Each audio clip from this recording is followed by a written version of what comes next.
सोचिए अगर मैं आपको 1 साल के लिए लंका में रहने के लिए भेज दूं और वहां का राजा स्वयं रावण हो, तो क्या आप लोग वहां पे रहना चाहोगे, वहां पे जाना चाहोगे? मुझे कमेंट सेक्शन में जरूर बताएं। मुझे पता है शायद आप में से ज्यादातर लोग मना ही कर देंगे कि मैं वहां पे नहीं जाऊंगा और वहां पे नहीं रहूंगा, क्योंकि सबको ये लगता है कि रावण एक राक्षस था। बट किसी को ये नहीं पता कि रावण कितना बड़ा विद्वान था।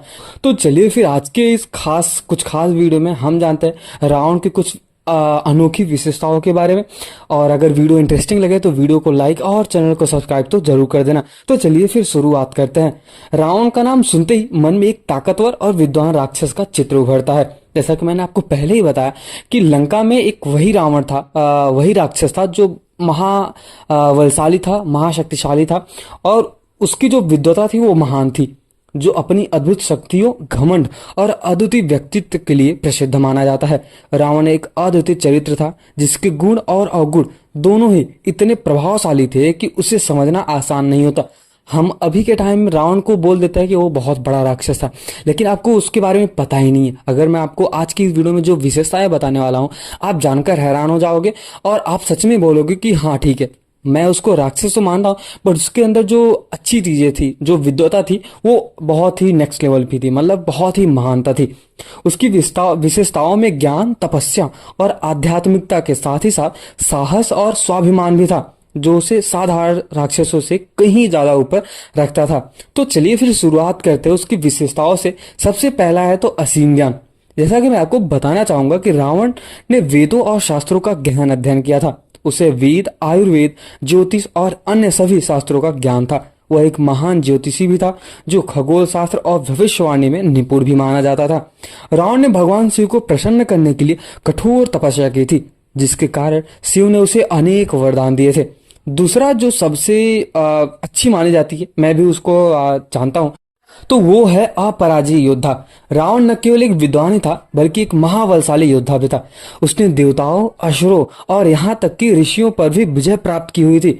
उसके पास 10 सिर और 20 भुजाएं थी, जो उसे किसी भी आम योद्धा से कहीं अधिक शक्तिशाली बनाती है। अब मैं आपको एक चीज बताना चाहूंगा कि जो सब लोग बोलते हैं 10 सिर और 20 हाथ, इसमें से जो 10 सिर है ना, ये उसके पास एक्चुअली 10 सिर नहीं थे। उसके अंदर इतनी शक्तियां थी, या फिर उसके अंदर इतना ज्यादा दिमाग था ना, कि जैसे सब लोग बोलते हैं ना कि मेरे पास इतना ज्यादा दिमाग है।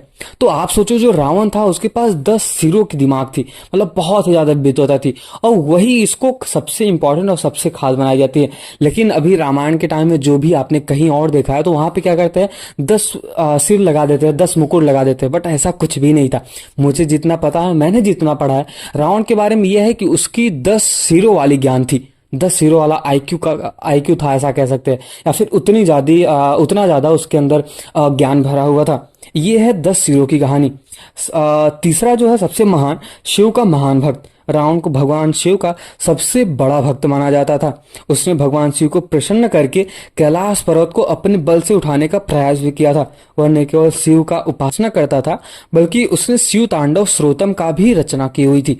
उसके भक्ति और काव्य प्रतिभा को दर्शाता है। आपने भी शायद पढ़ा ही होगा, या फिर आपने भी सुना ही होगा शिव श्रोतम, जो आप अभी के टाइम में भगवान शिव की पूजा करने के लिए या फिर उनकी उपासना के लिए आप पढ़ते हैं या फिर उसको विचारते हैं। बट आप यही सोचो कि उसने जो शिव श्रोतम है वो रावण ने बनाया था। अब आप यहाँ से अंदाजा लगा सकते हो कि रावण के अंदर कितनी ज्ञान थी, या फिर कितना ज्यादा वो बड़ा विद्वान था।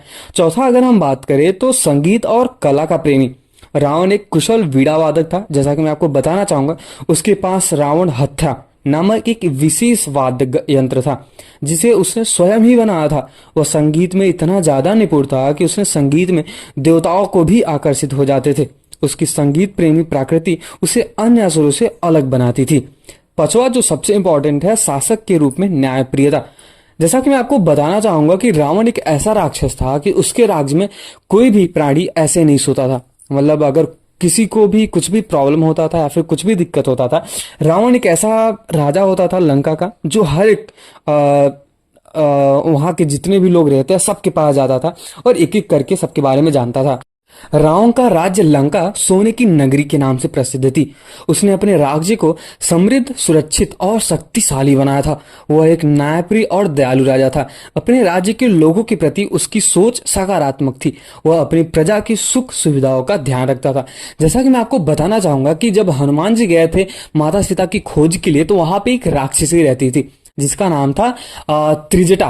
त्रिजटा नाम राक्षसी एका, या फिर जो लंका के गेट पे रहती थी उसका नाम था लंकिनी। मैं आपको इसके बारे में बताना चाहूंगा कि अगर कोई और वहां पे जाता था, लंका में प्रवेश भी करता था, जो लंकिनी थी ना, वो सबको देख लेती, चाहे वो उसका स्वरूप कितना भी छोटा हो या फिर कितना भी बड़ा हो। तो इस हिसाब से जो लंका के प्रजा थे, जो लंका के लोग रहते थे, वो इस हिसाब से कुछ सुरक्षित थे। मतलब कोई भी इंसान उनको परेशान नहीं कर सकता था। और जैसा कि मैंने आपको पहले ही बताया कि रावण एक ऐसा राजा था कि अपने प्रजा की, तो कह सकते हैं, बहुत ध्यान रखता था। एक हिसाब से देखा जाए तो सेवा ही करता था। उसने ऐसा भी बोला था कि जब तक मैं जीवित हूं, जब तक मुझे कुछ हो नहीं जाता, तब तक मैं अपने लंका वासियों को कुछ भी नहीं होने दूंगा। अब यहीं पे अगर हम बात करें तो प्रबल इच्छा शक्ति और आत्मविश्वास के बारे में, आपने तो सुना ही होगा कि रावण के अंदर जो शक्तियां थी वो कितना भयंकर था। मतलब वो उसके अंदर इतनी शक्तियां थी, वो कभी भी गायब हो जाता था, कभी भी वायु मार्ग में दौड़ने लगता था, या फिर उसके अंदर इतनी शक्तियां थी कि कुछ भी कर लेता था। और आत्मविश्वास की तो बात ही अलग है। रावण की इच्छा शक्ति बहुत ही ज्यादा मजबूत थी। उसने अपने जीवन में कई कठिनाइयों का सामना किया और पीछे कभी भी नहीं उठा। उसकी महत्वाकांक्षी ने उसे एक महान योद्धा और अधिपति बनाया। उसकी निडरता और आत्मसम्मान ने उसे अपने पद पर अडिग रखा, चाहे उसके सामने कितनी भी बड़ी चुनौती क्यों न हो। अब यही अगर हम बात करें सातवां, तो सातवां विशेषता तो ये है कि मानवता और परिवार का सम्मान। अपने घमंड और गलतियों के बावजूद भी रावण ने अपने परिवार से बहुत ही ज्यादा प्यार करता था। उसकी पत्नी मंदोदरी, भाई विभीषण और पुत्रों के प्रति उसकी निष्ठा उसे एक संवेदनशील पक्ष से जोड़ती है। और यहीं अगर हम बात करें तो उसने कई बार अपने परिवार के लिए त्याग किया, जो उसकी मानवता को दर्शाता है। बात करें अगर हम नौवां, तो भोग विलास में रुचि। आपको तो पता ही है कि रावण का जीवन भोग और विलास से भरा हुआ था। तभी तो वो उसकी जो लास्ट टाइम था वो कैसे हुआ, जैसा कि आपको बताना चाहूंगा कि उसका जो भोग विलास था, उसकी जो इच्छाएं थी वो बहुत ही ज्यादा बड़ा था। उसके पास सोने से लंका बनी थी और उसके पास सभी सुख सुविधा थी। उसने हर हर वस्तु को हासिल की थी जो उसे चाहिए थी, चाहे वह शक्ति हो, चाहे वो स्त्रियां हो, या फिर मूल्यवान वस्त्र, या फिर आभूषण हो। तो नवा पॉइंट ये है कि मृत्यु का निडरता से सम्मान। ऐसा कहा जाता है कि रावण ने अपनी मृत्यु का साहस पूर्वक सामना किया। युद्ध के अंतिम क्षणों में भी उससे घबराहट नहीं हुआ। उसके मन में यह स्पष्ट था कि उसे राम के हाथों ही मोक्ष प्राप्त होगा। उसने अपने अंतिम सांस तक लड़ाई लड़ी और अपने अभिमान और आत्मसम्मान का साथ नहीं छोड़ा। उसकी मृत्यु के समय भी उसने भगवान श्री राम का अपमान नहीं किया और एक योद्धा की तरह अपनी अंतिम यात्रा की प्राप्ति की। अब हम बात करें तो रावण की जो 10वीं विशेषताएं थी वो कुछ इस प्रकार है। रावण की महत्वाकांक्षा और उसकी आक्रामक प्रवृत्ति ने उसे कई बार गलत रास्ते पर ले जाया। उसने माता सीता का हरण किया, जिसे अपनी इच्छाओं का प्रतीक मानते हुए वो किसी भी हद तक जाने के लिए तैयार था। उसकी महत्वाकांक्षा ने उसे देवताओं, ऋषियों और यहाँ तक कि अपने परिवार के प्रति असंवेदनशील बना दिया था। उसकी यही अर्धमयी प्रवृत्तियां उसे एक रहस्यमयी और विवादास्पद चरित्र बनाती है। रावण का एक ऐसा चरित्र जिसमें मानवीय अच्छाई और बुराई का अद्भुत संभव माना जाता है। इसकी विशेषताएं में ज्ञान, बल, आध्यात्मिकता व्यक्तिगत बनाती है। रावण हमें यह सीख देता है कि जीवन में संतुलन की आवश्यकता होती है और अहंकार किसी को भी विनाश के रास्ते पे ले जा सकती है। तो अगर आपको ये वीडियो पसंद आया तो वीडियो को लाइक जरूर करें। और रावण के व्यक्तिगत किसी एक पहलू में नहीं बांधा जा सकता। जैसा कि मैं आपको बताना चाहूंगा कि उसके गुण और अवगुण इतने गहरे थे कि आज भी एक रहस्यमय और प्रभावशाली चरित्र बना हुआ है। उसकी विशेषताएं और उसकी कमियां दोनों ही हमें यह सिखाती है कि किसी भी व्यक्ति को उसके संपूर्णता में देखना जरूरी होता है, न केवल उसकी अच्छाई या फिर बुराई।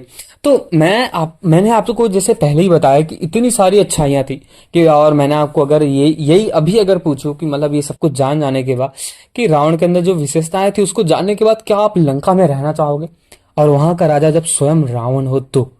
तो कमेंट सेक्शन में आप जरूर बताएं। और अगर वीडियो सच में इंटरेस्टिंग लगी हो तो वीडियो को लाइक और चैनल को सब्सक्राइब तो जरूर कर देना, और जो घंटी है ना, घंटी तो जरूर बजा देना।